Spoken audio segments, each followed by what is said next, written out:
GM's tricks of the trade. Opening Photoshop and talk to Chuck. It's too much for my tiny brain to handle. I was trying to get rid of Elric there.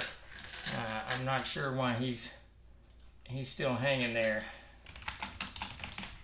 I assume then that we are live. How's it going, Decimus? All right. There's just never enough time, I think. Is that from Blade Runner?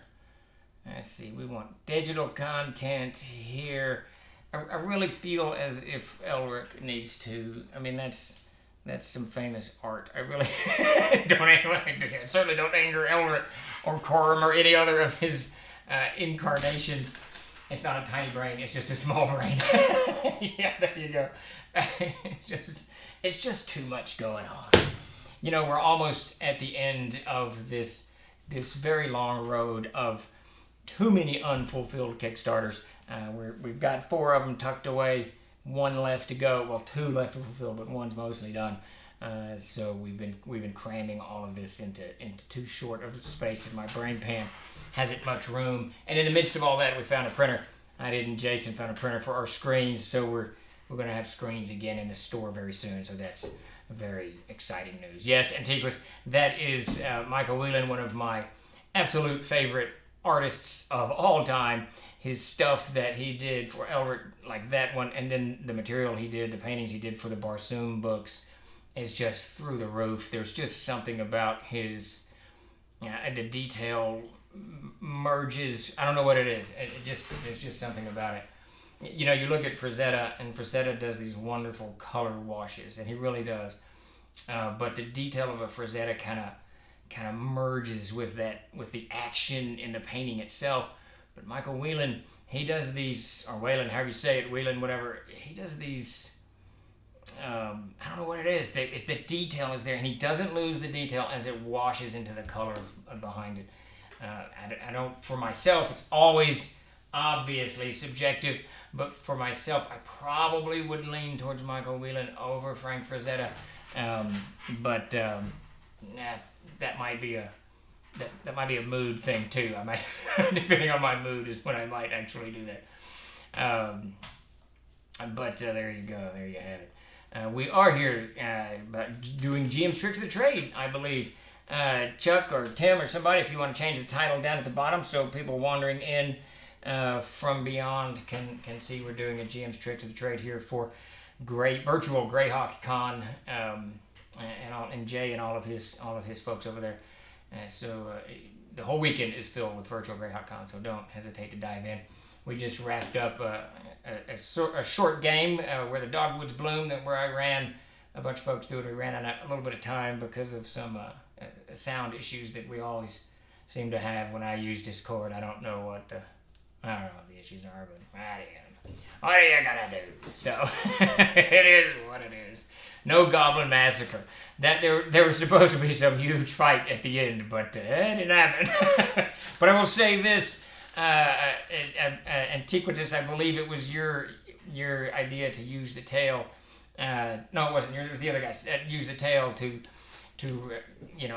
get the goblins doing something. That was a pretty cool concept. I like that stuff. That's one reason I like Castles and Crusades, because it allows. You don't need a mechanic for a player to do anything like that. It just is an attribute check. Everything becomes an attribute check, and the CK gets to pick the attribute. So it just gives this kind of very easy solution to the many difficult challenges that players throw at GMs, DMs, and CKs in the course of any given day. Blame the audio gremlins. Yeah, absolutely. You know, it's something with Discord, with the way I have Discord set up, I think. I don't know about the audio, but like right now, I don't think we're seeing lag like we were seeing before. So I don't know. It might be something in my settings that maybe I can't do multiple camera. That doesn't make any sense.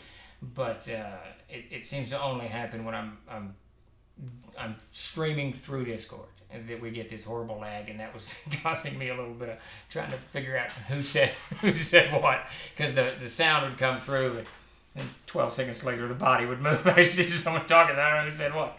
It's just the way it is sometimes. That may. I don't know. Me too. Maybe damn weirdo. It's hard to say.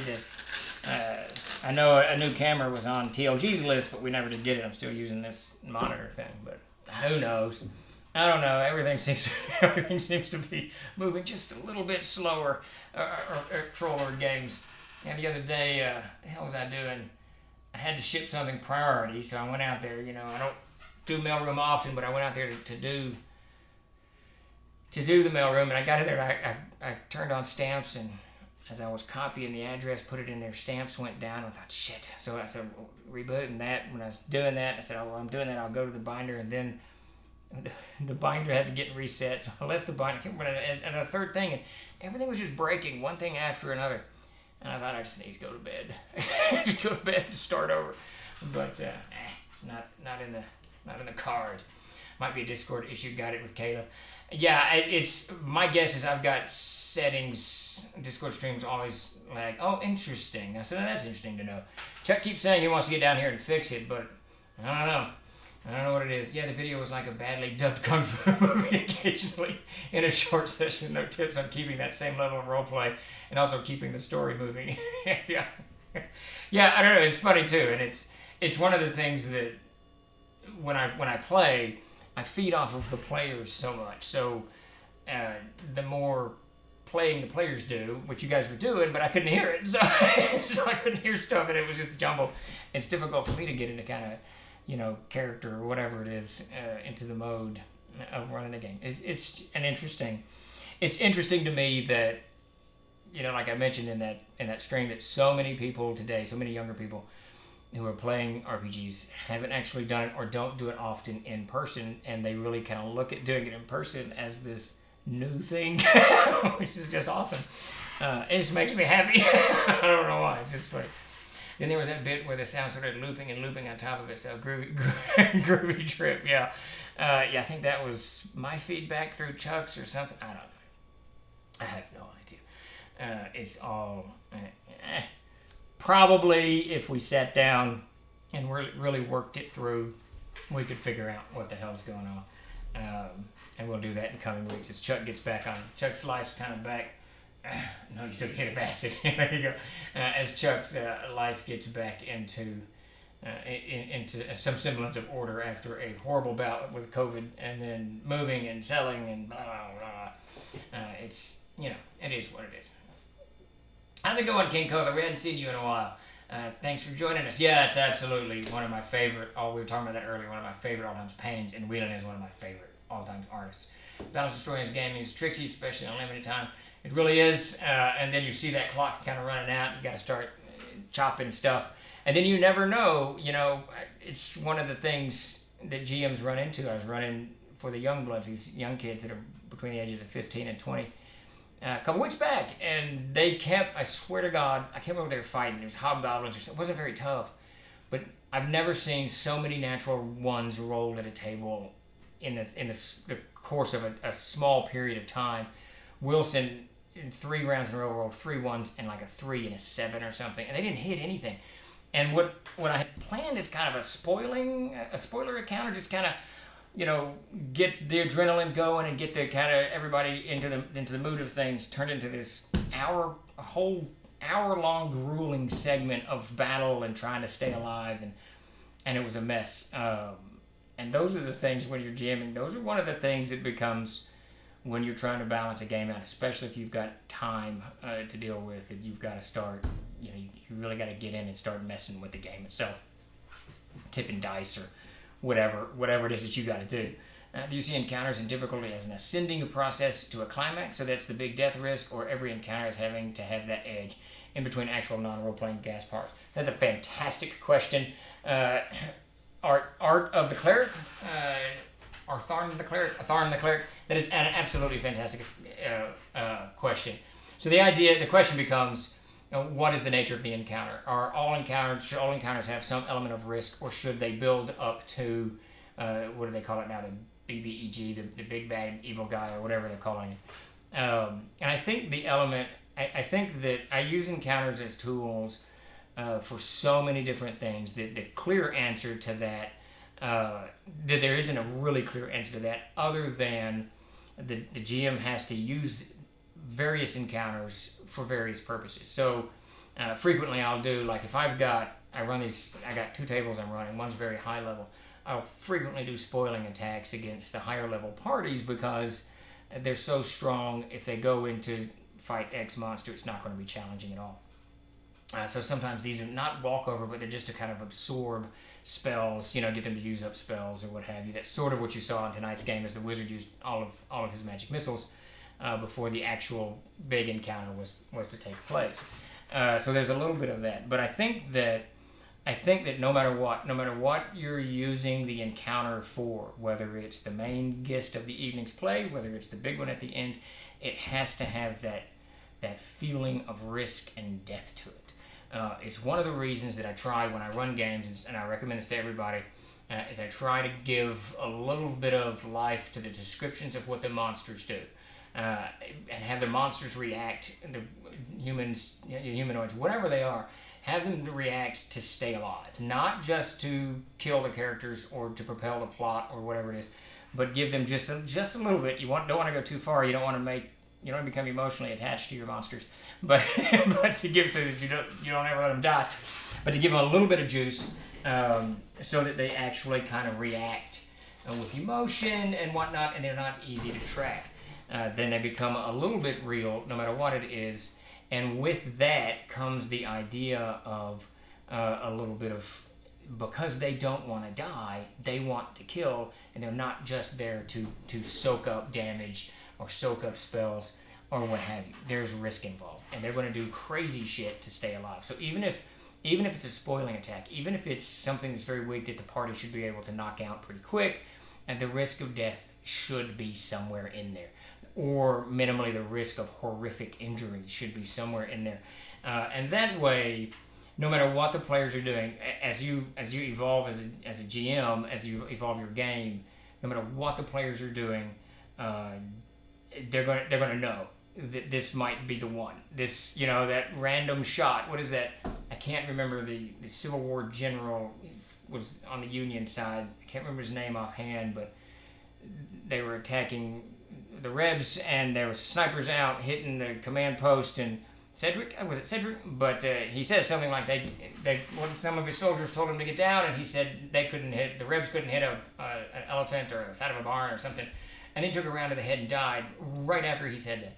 So that element of risk, even at low level encounters, should be there. Should always be something, so the players roll into it, always in the back of their head, knowing, okay, if I go too far, I might die. So I think that to answer your question is, yes, there should always be some kind of hint of death or injury around these encounters, just to kind of keep them real, because you never know when that errant round from far, far away is going to put an end to whatever you were attempting to do. I am an orc pirate. There you go. Let's see. I hope I answered that question for you. You want to immerse the players in the reality of the milieu? Absolutely, that's part of it. It's just got to be there. Faint voice in the background. Kill them. That's part of it. In professional wrestling, they have these guys called jobbers, whose role is to make the stars look badass by losing easily. Jobbers, I'm your tabletop. Jobbers, I'm your tabletop. Should serve a similar purpose, but should be used sparingly, much like in wrestling. Yep. When you're a low-level thief, though, all you see is high risk, so every rock and tree is your friend. That is for sure. Know when to run away. And that's actually part of it. You even want high-level characters to know to stop and say, oh, wait a minute. So, for instance, in the high-level game that I'm running, we're down to 2 players. COVID's kind of scattered my party, but so we're down to 2 players, and I created a new monster. They're high enough level 15th that things are getting tough for me to use, that stuff that Trollord Games has published to make it challenging. So I'm just making up monsters, as we go, and which is great because these will go into the Gods and Monsters book that's coming down the pipe. So, but I made this monster that they had never encountered. Everything was very weird. It did this weird time stop thing on the river, redirecting this. It used a little bit of shadow. It had all kinds of stuff that it had. They didn't know what it was. So they circled around it trying to figure out what it was. Did a little bit of a spoiling attack themselves. Chris's spell misfired them up pretty good, so they fell back. And they actually, for the rest of that game, the 2 of them just kind of plotted on what to do and how to handle this monster and whether they should do anything about the monster at all. And it wasn't until the next game that they had kind of come up with something. So I think that no matter what, there should be that hint there, just on the edge, just the smell of it on the edge. It'll make everyone a little bit more. You don't want to terrorize people at the table. That's not people. I've had players that got so gun shy when they would join me at the table that they thought everything I did was to murder their character. So you don't want to go too far with it. But he did play kind of crazy sometimes and got killed a lot. But you definitely want it to be in there. For those of you just joining us, I'm Stephen Chenault, CEO of Troller Games. This is a regular column that we do, GM's Tricks of the Trade. We are here doing a special. We normally do it on Thursdays, 4 to 5 Central Standard Time. We're doing a special one here for virtual Greyhawk Con, which is in full swing over there on their Twitch channel. So definitely check that out. And we're just gonna do kind of an open. Normally we have a little bit of a structured conversation where I've got tricks that I've put out in our newsletter, and we discuss those. But today we're just gonna kind of roll with some questions. And I may throw a couple of questions out to you guys because I know a lot of you all are experienced GMs as well. And I'm kind of curious about your thoughts on something, which we'll get to here in a little bit. How's it going, Hot Chantel? Sup, nerds? I always love that. I don't know why I love that. It just cracks me up. Sup, nerds? How often do you use challenge where it's not just combat? I am thinking of a challenge at the moment where they have to immobilize a Temple Guardian golem set off accidentally. Some players don't like having to think laterally. Others love the challenge. Then they come up with a solution you didn't think about. So I try to do this a lot. One, I like to push a lot of role playing. So I like there to be role playing that becomes not so much as you're rolling an ability to make somebody do something, but you have to role play it through it, and that becomes kind of its own challenge in and of itself. But I like there to be challenges all over the place. Environmental challenges. Those are some of my absolute favorite. I like equipment wastage, which becomes a challenge of an in and of itself. They gotta husband their resources, all kinds of any kind of stuff like that. Probably the only thing that I don't like to use at the table is traps. And I don't like to use traps at the table for one specific reason. It is such, for me, projecting out as a GM, if a character gets maimed or killed by a trap, it is such an ignominious way for their character to fall that there's no heroism to it, right? I mean, you fell in a pit and died, and I get the practical side of it. I get the reality side of it.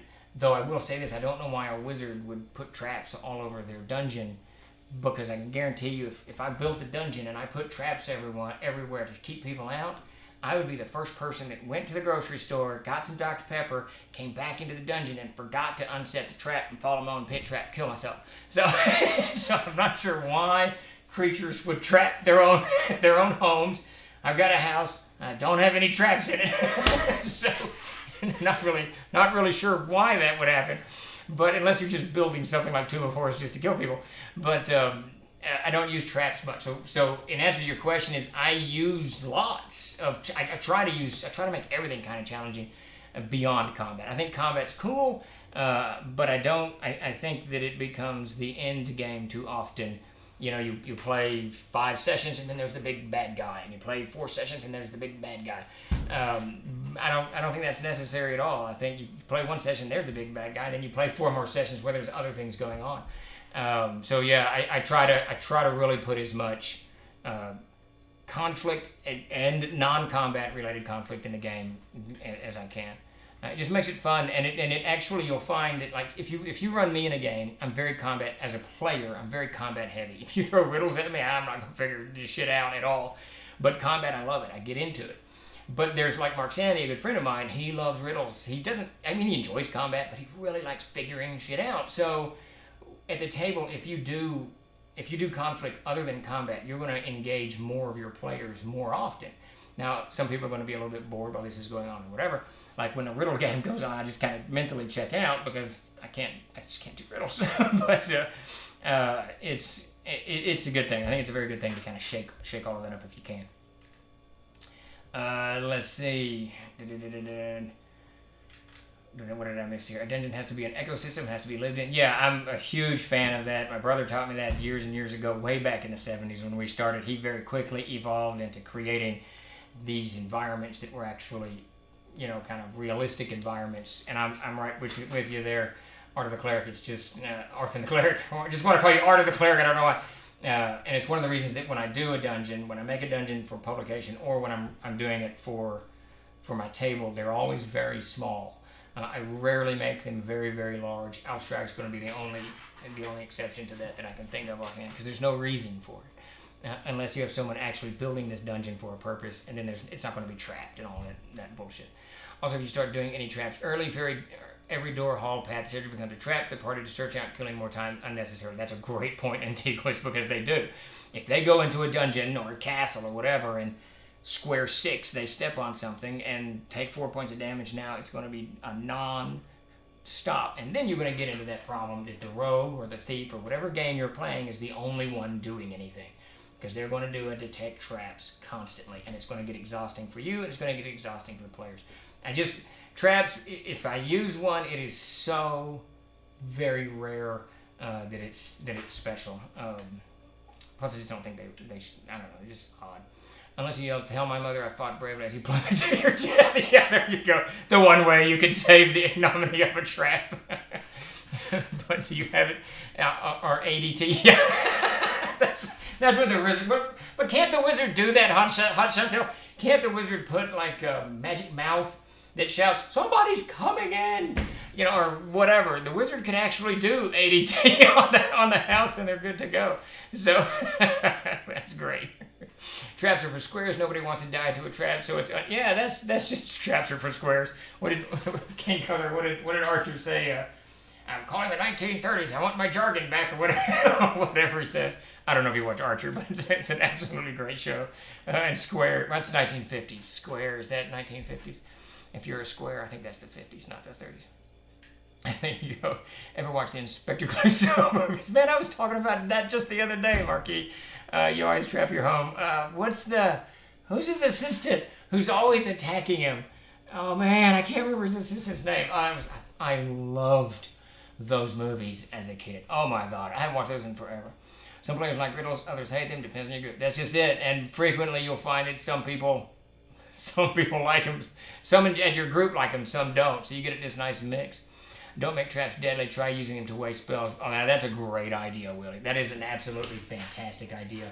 Something that triggers, that causes it to eats up spells or makes them cast a spell or something, or wrecks the equipment. That's something I could get behind. That's definitely something I could do, because then it's not.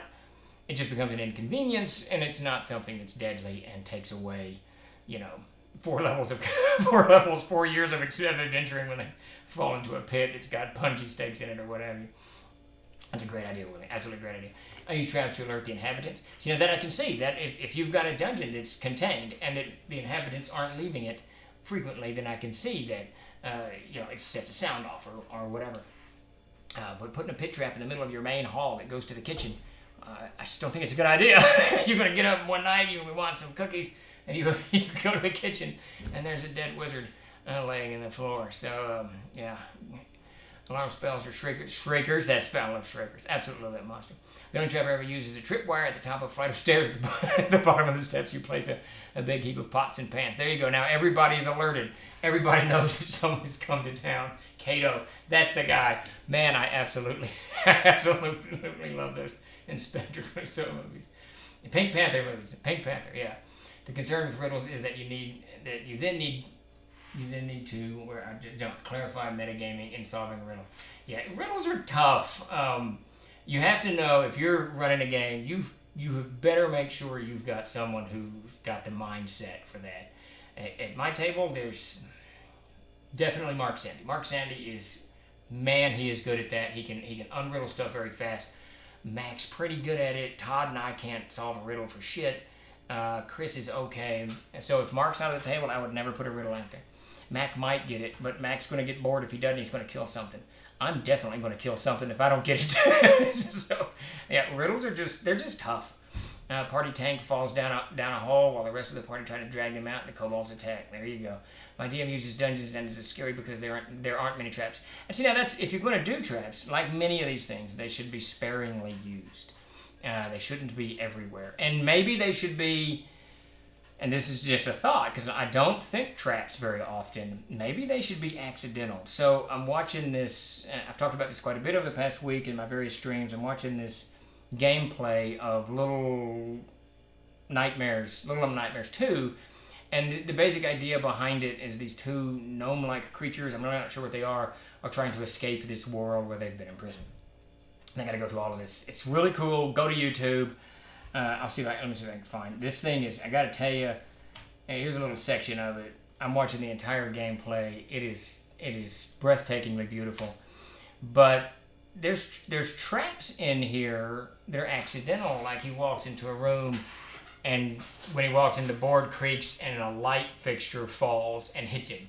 So maybe traps that aren't actually set traps. I like this idea. This is kind of cool. That aren't set traps that are actually trigger. Something just breaks and it messes your character up. So that's kind of cool. The Deadly Wizard by a pit trap with the sandwiches in hand could be a great set piece, though. It'd be great to describe that. This bones of this, oh, not even bones. This living wizard laying there, get me out of here. His bologna sandwich next to him. To what extent do you try to flowchart out options to move through a story, or just railroad them, noting players always do weird stuff and ruin your plan? Yeah, so man, I don't much anymore. I did in the olden times, up through probably 86 or so. I started gaming in 76 and started DMing in 80-ish, 79, 80-ish, I can't remember when. But I remember about 86, 87, it changed from extraordinarily mapped and planned out adventures and things and all this other stuff. And I can tell you the moment it changed, I was running my group and I hadn't done any, I like to do really involved NPCs that role play and all this bullshit. And Mac told me, he said, hey man, you haven't done any of your NPCs in a couple of 4 or 5 games. Give us some cool NPCs so we can get some role playing in. I said, all right, so I wrote all of this shit down somewhere. I created this kobold gnome pair that were good friends, and I created a backstory of how they became friends and all of this crap. And like an idiot, when the party encountered them, they encountered the kobold first, and without missing a beat, Mike, he's the wizard, he lightning bolted that kobold and killed him instantly. And I was thinking, son of a... it created this great backstory because the gnome became an arch villain for the party for quite a while. But that's when I kind of stopped because it wrecked the entire evening's game. And I began to shift into a more fluid style of running games. So what I do now, I got kind of two types of games I run. Short one-offs like I did this afternoon, or campaign games. And there's really no in between for me. I won't do a game that runs 8 games and then we're done with these characters, we do it again. So the one-shots, and no matter what I'm doing, on the campaign I'll kind of have broad overriding arch thematic plots that I'm doing. This is what's happening, the characters are doing this NPC's motivations are this NPC's motivations are this monster's motivations are this monster's motivations are this. And I kind of have that very broadly scribbled down in very loose notes so that I can adjust and shift because much like people, NPCs change what they're doing and what they're not doing over time. And I try to have their needs and desires reflect things that the characters have done. So, for instance, there was this green wizard that they encountered some of his minions at their 3rd level. By the time they were 10th level, they began to have a fracas with this green wizard who turned out to be a druid. But so I just kind of charted the way he changed to what he was doing off of what they did in those 7 years in between, 3rd level and 10th. So for the campaigns, I have these broad overriding arches. And I kind of take the same philosophy for a one-off, what we very affectionately call shit games around here. So if you hear me say that, I'm not talking about a bad game. I'm talking about a one-off that I'm running. And I'll just have some notes. Okay, I want this, and this. Knowing full well, much like you just said, that they're going to go off reservation. And today's a perfect example. That if you watch the stream today, they encounter this roving pack of lesser dragons, Nakal dragons. Those dragons' only purpose was to push them to the bog quicker. But they decided they wanted to kill these dragons, so they immediately fought. And that consumed like 45 minutes of play, or whatever it was, 30, 40 minutes of play, and kind of knocked things off. So I had to shift immediately. The gnome encounter was cut back. The encounter in the bogs was cut out. I did all of this stuff and shifted it. Because players are definitely going to do it. So to answer your question, what I generally do is I'll have just kind of a broad outline of what I want to have happen, and I try not to stay married to that because You can't get just. It's hard not to sometimes because you put a lot of heart and soul into your games. Try not to get angry when they go off to the left or go off to the right, because they're going to do it no matter what. And the idea is that the hope is that you can salvage enough of your notes, enough of your what you had planned, and throw it at them anyways from a different direction. That's kind of what you hope. Sometimes it works and sometimes it doesn't. I've had to drop whole thematic parts of a game, things that I wanted to do because the players went over here. But I'd always kind of tuck that, say, okay, well, if they ever come back here, I'll just ratchet up the power of everything, and they can come into this again. So I rarely just shit can something. I'm cussing a lot today. I don't know why I'm cussing so much. I rarely just toss anything into the waste bin. I try to hold on to the ideas. My biggest problem in that regard is I can make horrible notes. So I go back and I read my notes and I can't read what I wrote. So this was very frustrating.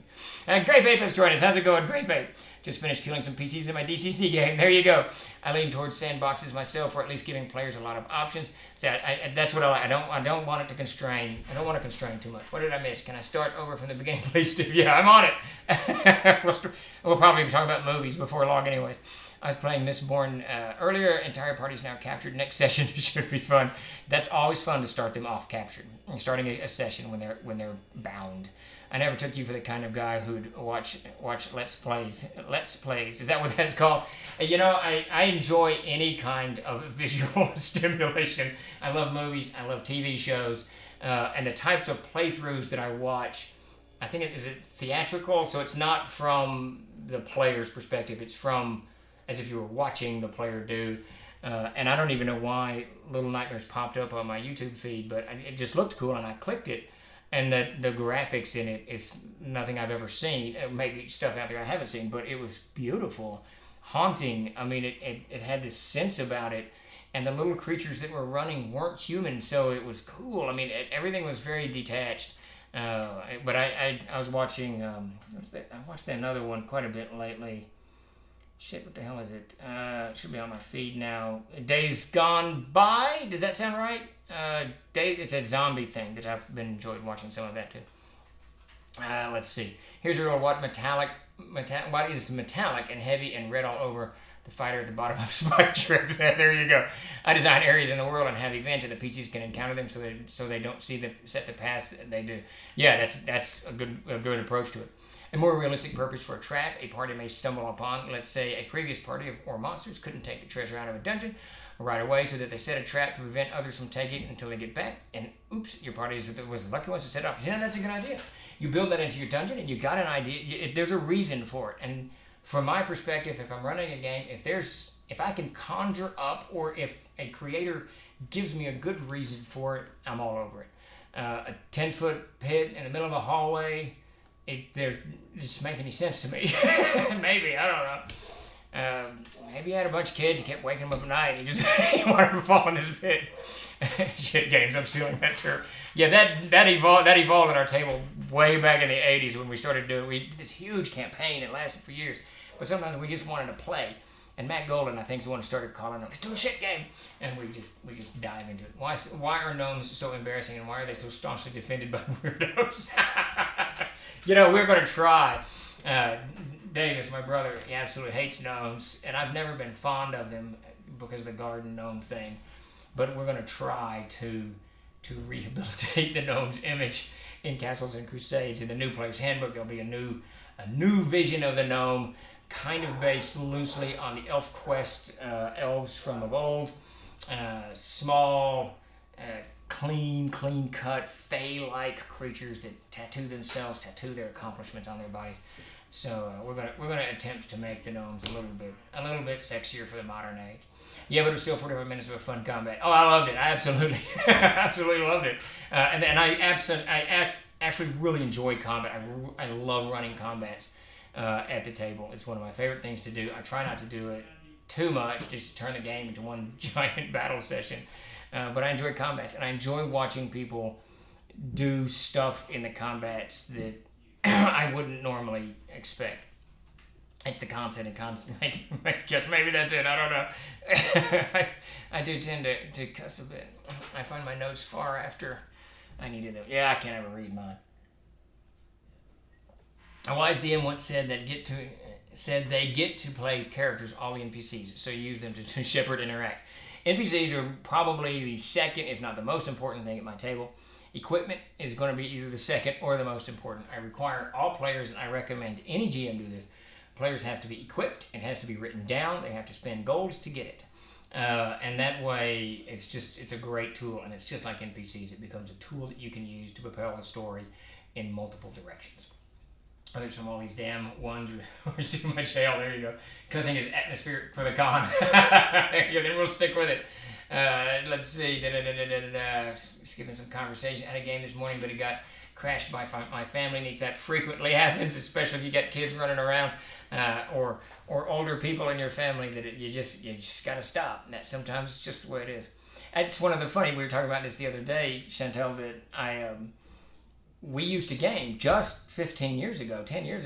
We did 8-hour games, but our game's done like 2 hours now. COVID's kind of scattered us, and those who have left, it's we can't. Todd works 2 jobs. He doesn't get off work till 9 o'clock all week. So, and we can't do on weekends. So Todd shows up at like 9:15, 9:30. Chris gets there about 9. Of course, we game at my house, so I'm already there. But then by like 11, we're all kind of tired. Todd's gonna be up at 7. I'm in front of the computer by 7:30. We're tired. It's too much. Know nothing until my game tomorrow at the Grand Meta. There you go. The DM doesn't win by killing the PCs. It's like being a movie director. You win by telling an enjoyable story. Where at the end, everyone, including the GM, says that was a great. Yeah, that's. I'm not a huge TPK guy. Characters die at my table. Definitely, death is always there. But I don't. It shouldn't be. It shouldn't be like it shouldn't be like Game of Thrones where everybody dies. It really is about the story. Now that said, death absolutely has to be there. It absolutely has to be there for that tension, and when players do crazy shit and get their characters killed.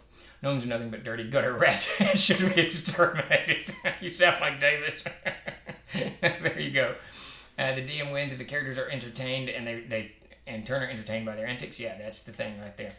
Man, what's that? The gnome hate is thick tonight. So you're saying you need some new players, Steve. Did I send you my application already? The problem is, Greyhawk, we tried through the first part of COVID when everything was locked down. We tried to play online a lot, and half of us didn't have good connections, and it was a nightmare. And I got to where just thinking about the Thursday night game was it exhausted me just thinking about it, because the whole can you hear me? Can you hear me now? Phone falls down. Player didn't realize that I'm looking up someone's nose for half an hour. I don't want to do that either. So it kind of spoiled me on that. Now I'm trying to get past that for a variety of reasons. But and now Mac is the main player that we lost. Mac and his wife Laura, they moved up somewhere. Geber. There's no Geber in Arkansas. Greer Ferry. I don't know. He's somewhere up in the middle part of the state. And he drives to work in Little Rock 2 hours a day, so he can't get can't even get to the table. So if you can get up here and join us, Greyhawk, that'd be great. we're gaming in person, so there you go. SC yeah, pretty much all online game stations I've been and have been at. Can you hear me? Yeah, it's I want to really enjoy it. I do, and I enjoyed today's, and I think I was the problem today. It was a lot of fun, but I think I could really get into it if all the tech worked for everybody. You know what I mean? I think then I could get over whatever hang-up I had, but most of my hang-ups come from Mac was on his phone, and he had to do, because he's way out in the wilderness, he had to do some weird hotspot or some shit. I don't know. He had certain minutes. I have no idea how that works. Chris was on poor internet. Oh, Todd was on poor internet. Chris was on good internet, and I was on good internet. So it was just a mess. It was just a mess. And then Mac and Laura, because they're married, she was sharing his phone, and so their heads are crushed together, or she wasn't in the shot at all, and I'm talking to an ethereal voice. It wasn't good. I think the whole line in need of COVID has changed gaming forever. I am watching from Australia over my early morning coffee. It has utterly changed gaming. I think it was headed in that direction, honestly. I think the younger people were already beginning to pick the game up, and they were gaming online as much as they were doing anything else. And shows like Critical Role certainly set the bar for what you can do. So I think that a lot of these younger people that's the way they're gaming. That's the natural thing for them. And then a lot of older people that have jobs and kids and grandkids or whatever the hell, they're finding that the online gaming is also helpful. It was easier for Mac to game when if he didn't have to drive 2 hours to home at midnight. You know what I mean? And so I definitely think gaming has changed irrevocably. It will never go back to the way it was. It will never stop. We'll never stop gaming in person. But there's going to be a gigantic portion of this gaming population that just games online, and it's very natural and normal to them, and not natural and normal to me. But that doesn't mean I can't learn it. I mean, it's not that hard to learn. You just kind of shift the way you're doing things, right? And that's the whole thing. Going live with Preludes in 2. Steven, see you soon. Thanks, Jay. Thanks for having us over here. We'll keep plugging the convention all weekend.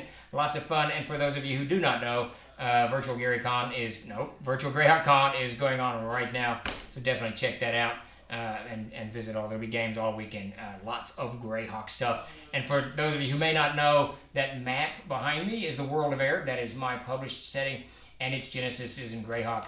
We started playing in Greyhawk, my brother and I, back in like 80, and I began running games in it regularly in 81, and by 86 it was the only thing I did until Air became the de facto setting in the somewhere in the mid-90s. So I'm a huge Greyhawk fan. I have such fond memories of Greyhawk, and it still, to me, is the best of world settings. And the original that came out in the folio, I enjoyed the red box, the war thing, but the folio version that came out like 81 or some shit was just absolutely, it was brilliant. It left me so much room to maneuver. So yeah, I absolutely loved it.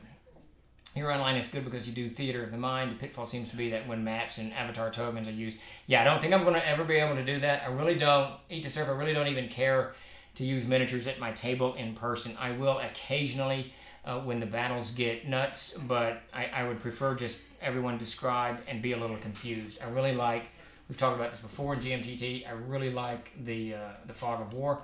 In games, I think every GM should have it and try it. Just try the descriptions.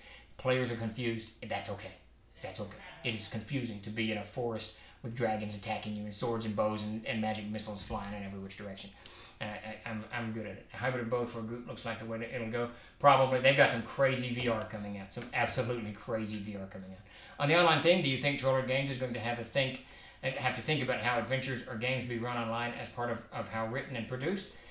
You know, that's something we talk about all the time. One of the first and biggest changes that you're going to see in TLG, and this should start any day now, I'm waiting for the finals to come in, is the maps are going to change. So we're going to start doing maps that are VR friendly.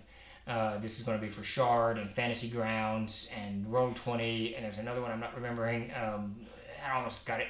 And they're going to have to be also in PDFs so that those people who play online and just mess with each other and can play, and they're going to have to be in print too. So the maps are the first thing that we're changing. As to the way we write stuff, I don't anticipate changing that a lot. We write, most of our adventures are not technically oriented. They leave a lot of wiggle room for the CKGM to do whatever they want to do. And I think we're going to keep that. I really would rather TLG. I don't know if this is something that is sustainable, but I would rather TLG go and push the theater of the mind approach to online gaming as opposed to the technical tokens and all of that stuff online gaming. It is you can definitely do it. It's fun to watch when people are more interactive and you're not just looking at someone move tokens around on a page. If you're watching people role play and do whatever, it's more fun for someone who's just watching it. And it's also more fun, I think. Well, I should say that for me. Some people really may enjoy the tokens and whatnot. So I don't anticipate changes in the way we're writing it, but there are changes in the way we present it, definitely, and definitely market it. But that I'm always, I will shift the way we do things in a heartbeat. If I feel as if that's necessary for TLG publications, then we're going to do it. Right now, the lion's share of our sales come from print product. We haven't worked hard enough to make the virtual work yet, but I suspect it will. So ask me that question in a year and you may get a very different answer. My players are now in Japan, California, and Michigan. I've been forced online and I hate it so intensely. My God, it's just terrible. You sound like Jason Vay. Jason has the same problem. He just can't do it. I'm right there with you, King Coder, but I'm trying to do it. I'm trying to make myself do it. because it does allow, your parties spread out all over the planet, and that's kind of cool. If nothing else, that's kind of cool. I was doing some online games before COVID as it let me keep gaming with friends scattered geographically. During COVID, all my gaming went online. I ran my first in-person session in 19 months last night, so that's finally coming back. Yeah, that's very cool. And I think Decimus, for you people like you and me and King Gothar, we're changing because we have to, right? We don't want to, and often that's what change is. It's not, you don't want to get a new car, but you got to because your engine fell out. So you got to go figure that out. We've had a bunch of car problems around here. Some cars are on my head. Well, thank you for that, Antiquus. We'll get that out probably first thing Monday morning. It's a huge map set that we have there. Let's see, and there's just the genesis of Greyhawk and things, and always in the back of my head, all that fun that we had. VTT does allow you to play with a lot of people you wouldn't otherwise like to. That's absolutely it. It spreads it out like crazy. I like players mapping, like the CK describes surroundings, and players should ask for details. That's some old school shit right there, man. That's the way we did it back in the 70s. And into the 80s, the DM would say, all right, the corridor is 20 feet long and there's one to the left, and you mapped it, and if you messed it up, that's on you. Man, I hated that. I could not do that for crap. I'll make world stuff and let the players create the encounter by how they are interacting in the world I've set in motion. That's a great idea. Let them kind of build it as they go. Vague is fine. CK needs room to keep the games flexible. Never do the adventures the same way. That's kind of the way I like it. And one of the things that I didn't do when I bought lots of modules. That was a really hard sentence for me to get out for some strange reason. I would never read them and do it cover to cover. I would just skip through and look at stuff and stuff that I like. I would take, mold, and adapt and do what I wanted with. And so that same philosophy goes into the adventures we write. I don't know, Steve. The tokens are pretty cool. So the tokens are very cool, and that's actually the interesting thing about VTT. And I'm curious. I'm very curious to get into that side of it. And Grape and Chuck are actually working very hard to bring TLG into that world, because if you want to talk roots of my gaming, I gamed with what essentially are tokens. Davis and I started with Avalon Hill and SPI games back in the 70s when we were 10 and 8, 9, and 12 years old. We played that as much, if not more, than Dungeons and Dragons. Yeah, games like Third Reich or Guns of August or whatever the hell it was way back when. And Civil War game, there was, whatever. But they're the little chits on the maps, and that's essentially a token. So it'll be interesting to see once we get that fully deployed, which we've had to push the date back a number of times. It was supposed to be September 1, then September 21, and then now we're in October, but we're getting there. I know we're getting there, and I know it's not you, Grape Ape, but yeah, whoever makes him is a genius. Absolutely genius. Yeah, there you go. I do like having a token to get a general idea where your character and the monster is, and that's one of the things. When I do large combats, tokens or miniatures become probably more necessary than I'm at the moment realizing. I run 99% Theater of the Mind. The odd area map for reference, or maybe a quick sketch of a battle are the exception. Yeah, that's kind of how I do it. It's just easier for me to take it. I can do a better flow that way. And then if I mess something up, head space wise, I don't have to worry about it. It's just, I can fix it and it's not there on the map or whatever. Do you do a session 0 in campaigns to do character creation and make clear the house rules being used? Never do that. They make whatever they want. And I usually don't have the idea of where the campaign's going to go. Like I don't have, this is going to be the rescuing this or whatever. I say make some characters, make whatever you want. I don't care. I recommend anyone who's played with me for very long knows that someone should probably pair a ranger somewhere in that mix, because I'm going to put you in the woods because I love wood adventures. And I don't like underground adventures. So you want to be outdoors all the time. And rangers are really crazy important. Rangers and druids. Druids not so important, but kind of cool. So I just let them go, and they make it, and then I'll start building what's going to happen off of what they do. And a perfect example of this, when I started this Youngbloods game last year, they were first level, and frequently you'll get someone like this at the table. Pete, my son, said, he goes, all right, what I'm going to do with these characters, I'm going to gather the Cloak of Red. And I was like, what? And he's, I'm gathering the Cloak of Red. In the Codex of Air, the god Orandul slew the goddess Mordias, his sister, and her blood rose up, and he's quoting me my own story, her blood rose up and tried to choke, the mist of her blood tried to choke Orandul in her last action. but he gathered that mist up and he made a cloak. And later, and he wore the cloak of his sister forever. And then later, when he fought a dragon, the dragon disintegrated the cloak, and the cloak was scattered across the world.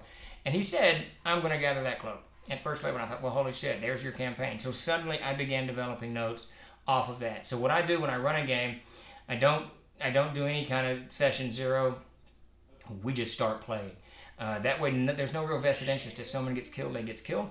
They make a new character and jump back into it, and the game evolves. The game that I'm running on Thursday nights, it's 15th level. They were probably like 4th level before any kind of cohesive goal formed, and they went for it. It was just lots of small adventures that some might last, 7 or 8 sessions, but there was nothing really big. And then it evolved into something that has stuck for the last 10, 12, whatever levels. Agreed, it's about making sure they don't want to suddenly leap 70 feet into combat with halfling legs. Yeah, that is the value of tokens. How's it going, Aculis? The DM didn't provide a map, just description. It was up to you to make your own. Spent many a game being lost in the wilderness and dungeons to learn the map. Yep. Look at Table Square 2, Gettysburg. Absolutely. I think that the danger of VTT is it becomes a board game or miniature war game, which is what D&D evolved from. It's a tool, not the end purpose. That's really what you got to, and you got to somehow mesh, I think, those two philosophies to make the whole thing work. Outdoor Survival by Avalon Hill was mentioned as necessary in first edition AD&D for overland playing. That's very interesting. That's funny. I'm not sure we played that. We probably did. Davis, I didn't buy any of them. Davis mowed lawns and had babysitting gigs, and I didn't have any money. So I had like an allowance of $1 a week or some shit to buy Coke or Dr. Pepper or whatever. So I just got whatever Davis bought, I played. So that's the way that went. Yes, TOTM, but minis for marching order and to help describe. Oh, blah, blah, blah. Let's see. I think we have you for an hour only. Any suggestions or thoughts to wrap up, or can you keep talking? I think we got to wrap up so they can do whatever else they're doing at con. First, I'd like to say I do this every week on Thursdays at 4 to 5 Central Standard Time. We're going to try to broaden that up a little bit going forward. Chuck will be back on deck here very soon. He manages all of this for us, and with Tim and Chuck, we're going to kind of revisit Twitch and try to change things up a little bit around here the way we're doing stuff.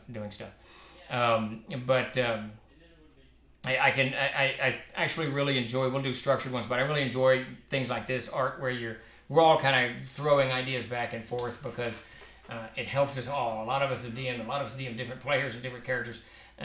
Young and old and whatever from all kinds of different socioeconomic backgrounds, whatever, and it gives you a good idea of things to do and not do and how to do it and propel your game and stop the game and all of that, craziness. So I think that having this kind of open floor is just a great thing. It's great for me. I know I've got a lot of ideas from you guys. I go, oh, I like that idea. I'm going to do that, which is always fun.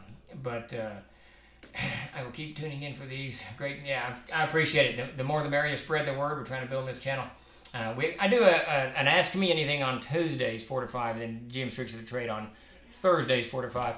And we rarely miss a show. It's once in a blue moon. Something has to be on fire to miss a show. So please join us for that. And this has been another great session. But for a final thought. One of the things I wanted to talk about today, and we're out of time, but that's fine. I wanted to get everyone's kind of take on prepping and not prepping. But as a final thought, I think that because this has been bouncing around in my head for a while, sometimes you got to prep a lot for games. Sometimes it's unnecessary, and you can just roll into it. And once you get comfortable with that concept, that both approaches to DMing, CKing work, then you can kind of utilize one for whatever situation needs it. I got 6 players. I need to prepare for this.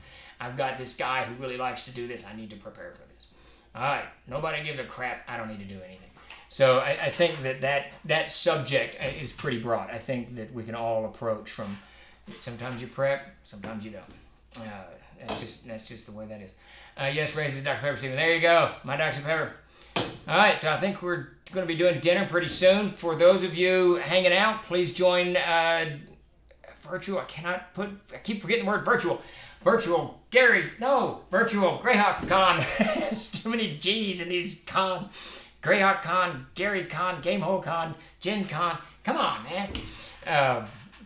But we're at Greyhawk Con, the best, hands down, setting ever published, even over my own World of Aaron. Absolutely love the World of Greyhawk. So enjoy the con for the rest of the weekend, and we will see you again, everybody, hopefully on... Wait, are we supposed to raid? Are we doing something? Okay, yes. We're raiding somebody. We're raiding something, so we're going to do that. Raid's coming in now. Okay, I think we raided. Okay, I don't know. All right, everybody. I don't even know if I'm still online, but everybody, y'all have a great rest of your weekend. Take care.